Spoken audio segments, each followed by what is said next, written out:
ചേട്ടാ നമസ്കാരം. നമസ്കാരം. തുർക്കി എപ്പോഴൊക്കെ നമ്മളോട് പോരിന് വന്നിട്ടുണ്ടോ അപ്പോഴെല്ലാം നമ്മൾ അർമേനിയ എന്ന് പറയുന്ന രാജ്യത്തെ പരിപോഷിപ്പിക്കാനുള്ള പല കാര്യങ്ങളും ചെയ്യുന്നതായിട്ട് നമുക്ക് ശ്രദ്ധിച്ചാൽ മനസ്സിലാക്കാൻ സാധിക്കും. ഇപ്പൊ അർമേനിയക്ക് നമ്മൾ ഇന്ത്യ ആയുധങ്ങൾ ധാരാളം കൊടുക്കുന്നുണ്ട്. അർമേനിയ എന്ന് പറയുന്നത് തുർക്കിയുടെ ശത്രുവാണ്, തൊട്ടപ്പുറത്ത് അസർബൈജാന്റെ ശത്രുവാണ് എന്നുള്ളതാണ്.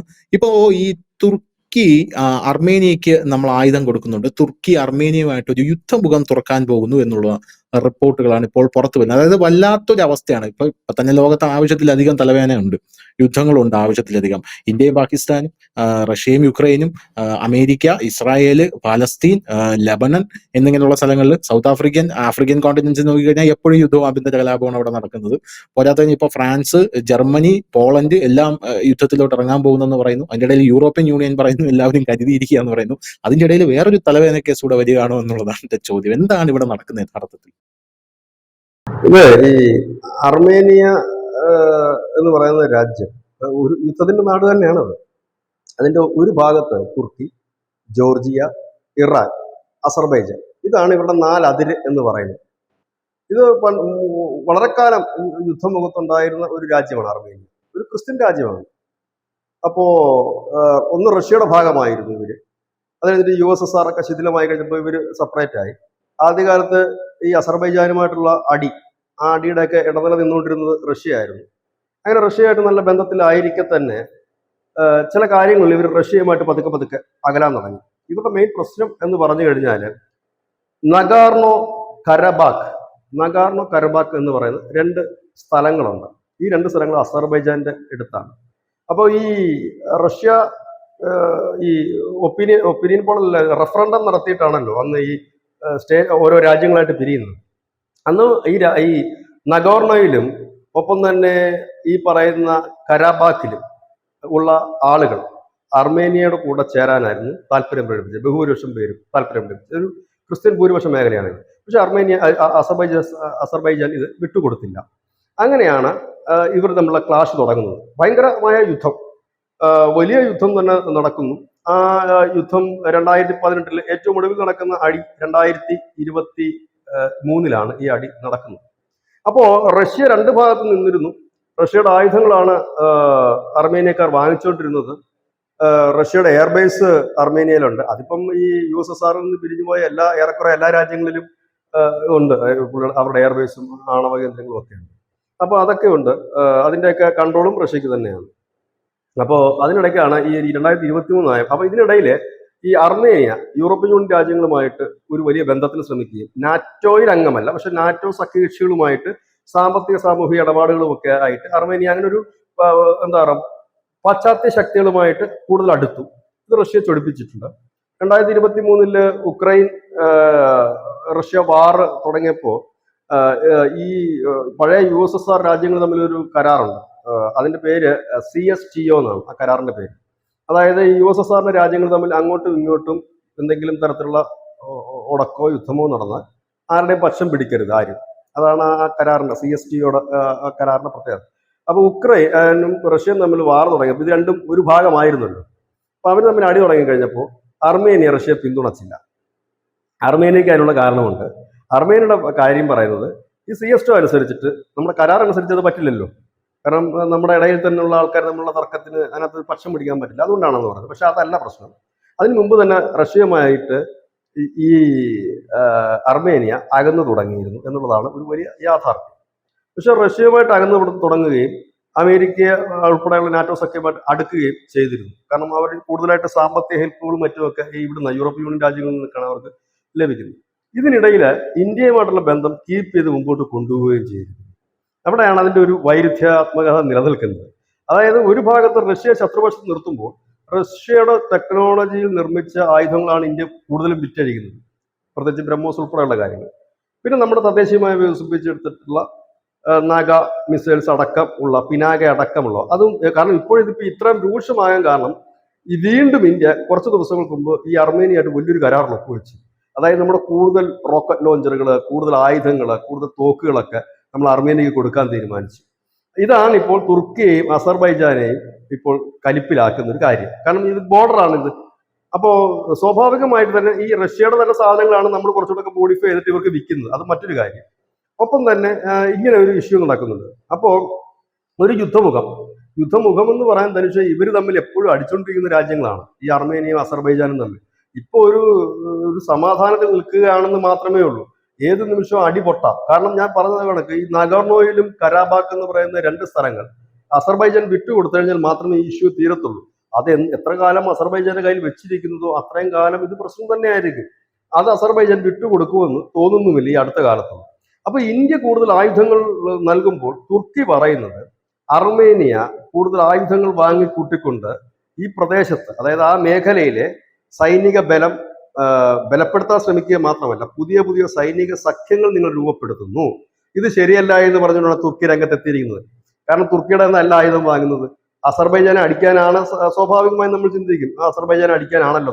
അപ്പൊ തുർക്കി കൂടെ രംഗത്തെത്തുന്നു. ഇനിയും ഉണ്ട് പ്രശ്നം, തലവേദനയുണ്ട്. തുർക്കിയും റഷ്യയും തമ്മിൽ നല്ല ടൈംസ് ആണ്. അങ്ങനെയുണ്ട്. തുർക്കി നാറ്റോയുടെ ഭാഗവുമാണ്. അവിടെയാണ് അതിന്റെ ഒരു വൈരുദ്ധ്യം. അതാ പറഞ്ഞത്, ഒരു വല്ലാത്തൊരു കണ്ടീഷനിലാണ് ഇരിക്കുന്നത്. നമ്മൾ ഇന്ത്യയെ സംബന്ധിച്ച് ഇന്ത്യ സേഫ് സോണിൽ തന്നെയാണ്. കാരണം നമുക്ക് ആരുമായിട്ട് നമ്മൾ ആരുടെയും കക്ഷിയുമല്ല, ഒരു സഖ്യത്തിലും നമ്മളില്ല. നമ്മൾ അവർക്ക് ആയുധം വന്നു, നമ്മൾ അവരുടെ ആയുധം. അതായത് അർമേനിയ ചെയ്യുന്ന ഒരു ഡബിൾ ഗെയിമാണ്. അതായത് ഒന്ന് യൂറോപ്യൻ യൂണിയൻ രാജ്യങ്ങളോട് ചേർന്ന് നിൽക്കുന്നു, മറ്റൊന്ന് റഷ്യയുമായിട്ട് പിണങ്ങുന്നില്ല. ഇൻഡയറക്റ്റ് ആയിട്ടാണെങ്കിൽ പോലും റഷ്യയുടെ ആയുധങ്ങളും മറ്റുമൊക്കെ വാങ്ങി അവർക്ക് വേണ്ട സാമ്പത്തികം എത്തിച്ചു കൊടുക്കുകയും ചെയ്യുന്നുണ്ട്. ഇവിടെയാണ് ഒരു പുതിയ യുദ്ധമുഖം തുടങ്ങുന്നത്. ഇപ്പോൾ ഈ യുദ്ധം തുടങ്ങുന്നതിന്റെ ഇല്ലെങ്കിൽ ഈ അർമേനിയെ പേടിപ്പിക്കുന്നതിന്റെ പ്രധാന കാര്യം ഇന്ത്യ വലിയ രീതിയിൽ തന്നെ ആയുധ വിപണിയിലേക്ക് ഇറങ്ങുമ്പോൾ അത് വലിയ ക്ഷീണം സംഭവിക്കുന്നത് തുർക്കിക്കാണ്. കാരണം ഈ തുർക്കിയായിരുന്നു ഈ ഇടത്തരം രാജ്യങ്ങൾക്കൊക്കെ അവരുടെ ഈ തട്ടുമുട്ട് സാധനങ്ങളൊക്കെ കൊടുത്തുകൊണ്ട് കച്ചവടം നടത്തിക്കൊണ്ടിരുന്നത്. നമ്മൾ ഡ്രോണുകള്, പിന്നെ അവരിങ്ങനെ ഇടയ്ക്കിടയ്ക്ക് ഈ വലിയ പ്രസ്താവനകളൊക്കെ ഇറക്കും. എന്താണ് ഈ പ്രോട്ടോടൈപ്പ്, മറ്റേ ഇതുണ്ട് പ്രോട്ടോടൈപ്പ് സാധനങ്ങളുണ്ട്, മറ്റേ 7ാം തലമുറ യുദ്ധവിമാനം, 5ാം തലമുറ. ഇതാരും കണ്ടിട്ടൊന്നുമില്ല. ഇതിന്റെയൊക്കെ മോഡലുകളാണ് അവർ പുറത്തിറക്കുന്നത്. എന്നിട്ട് അതിന് BGM ഒക്കെ ഇട്ട് ഇവരിത് കാണിക്കും. ഞങ്ങളുടെ പണിപ്പുരയിൽ ഇരിക്കുന്നു 8ാം തലമുറ വിമാനം, ഞങ്ങൾ മറ്റേ മിസൈൽ മറിച്ച മിസൈൽ എന്നൊക്കെ പറഞ്ഞിറക്കും. പിന്നെ ഇവരുടെ ആയുധ വിപണി എന്ന് പറഞ്ഞാൽ അങ്ങനെ വലിയ ആയുധ വിപണി എന്നല്ല. ഈ പാവപ്പെട്ട രാജ്യങ്ങളുണ്ട്, ദരിദ്രമായ രാജ്യങ്ങളുണ്ട്, വലിയ പൈസ മുതൽ മുടക്കൊന്നും കാണത്തില്ല. അപ്പൊ അങ്ങനെയുള്ള രാജ്യങ്ങൾക്കാണ് ഈ ആയുധങ്ങൾ കൂടുതൽ വിറ്റഴിക്കുന്നത്. അങ്ങനെ വലിയ ക്വാളിറ്റിയുള്ള സാധനങ്ങളൊന്നുമല്ല. ചൈനയുടെയും താഴെ നിൽക്കുന്ന സാധനങ്ങളൊക്കെ തന്നെയാണ്. പക്ഷെ ഇവരൊക്കെ അടിക്കുന്ന അടി ഭയങ്കരമാണ്. ഞങ്ങളുടെ അതിരിപ്പുണ്ട് ഇതിരിപ്പുണ്ട് എന്നൊക്കെ പറഞ്ഞിട്ട് കച്ചവടം പൊടി പിടിപ്പിക്കാൻ ചെയ്യുന്ന സാധനങ്ങളാണ് ഇതൊക്കെ. അത് മാത്രമല്ല, ഈ തുർക്കിയെ സംബന്ധിച്ച് വലിയ രസകരമെന്ന് വെച്ചാൽ തുർക്കിക്ക് ചുറ്റോട് ചുറ്റും കിടക്കുന്ന രാജ്യങ്ങളെല്ലാം തുർക്കിയുടെ ശത്രുക്കളാണെന്നുള്ളതാണ്. അത് തുർക്കിക്ക് എന്തെങ്കിലും ഒരു പണി കിട്ടാൻ കാത്തിരിക്കുന്ന രാജ്യങ്ങളാണ് തുർക്കിയുടെ 4 വശവും കിടക്കുന്ന രാജ്യങ്ങൾ. നമുക്കൊക്കെ പറഞ്ഞ 1-2 ശത്രുക്കളേ ഉള്ളൂ. 4 വശവും നമുക്ക് ശത്രുക്കളില്ല. ഇത് 4 പാടും ശത്രുക്കളുള്ള ഒരു രാജ്യമാണ് തുർക്കി. എങ്ങനെങ്കിലും അവർ പണി കിട്ടണമെന്നാണ് ആഗ്രഹിക്കുന്നത്. ഇനി മുസ്ലിം രാജ്യങ്ങളെല്ലാം കൂടെ നിൽക്കുക വെച്ചാൽ അവരും നിൽക്കത്തില്ല.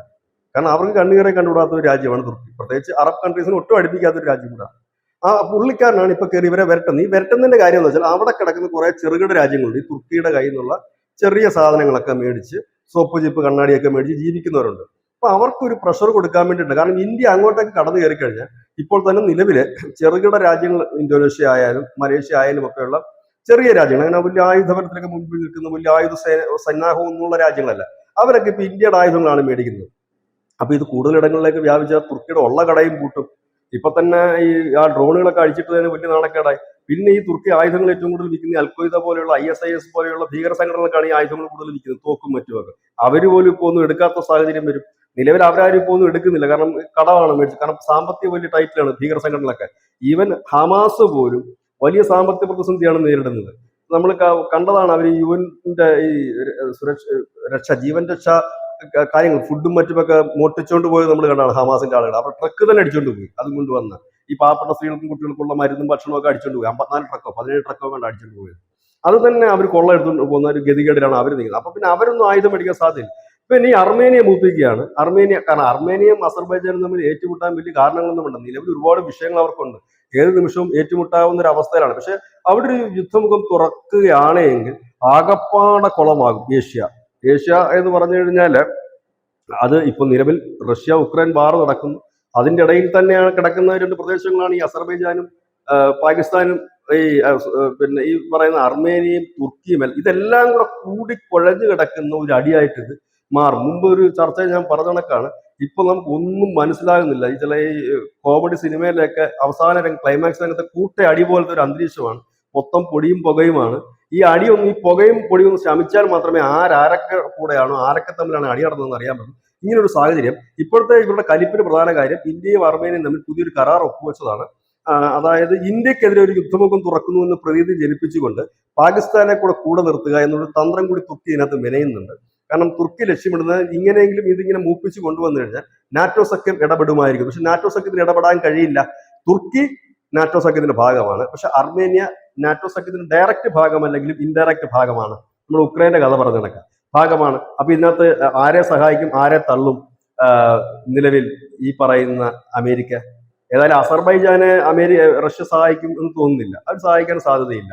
അപ്പൊ കാരണം അവരൊറ്റയ്ക്ക് നിന്ന് അടിച്ചോണ്ടിരിക്കുകയാണ് റഷ്യ. അവരെ ഇവരാരും ഹെൽപ്പ് ചെയ്തിട്ടോ പറഞ്ഞിട്ടോ ഒന്നുമില്ല. അപ്പൊ അങ്ങനെ ഒരു സാഹചര്യത്തിൽ അവർ നിൽക്കാനും സാധ്യതയില്ല.